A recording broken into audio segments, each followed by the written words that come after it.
तो सांग मैंने 2 दिन तले पीसी झील बाहर को जाइली काम व्यस्त भिडटी पकई पार नी तो आज अपलोड करुच्ची।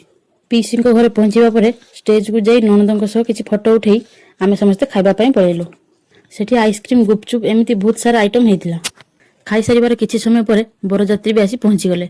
आम समस्ते बर को देखा पलैलु। सेठी जाई देखे तो बर को कांधरे बसैकी नचौछंती।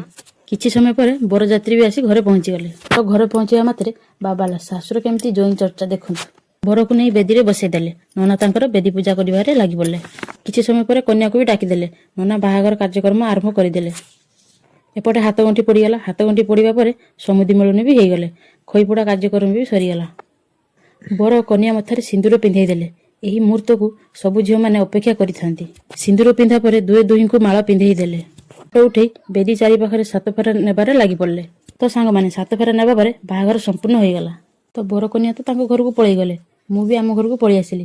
तो आपण मैंने कौन पाई अछंती निज निज घर को पलांतु। रहिली। जय जगन्नाथ।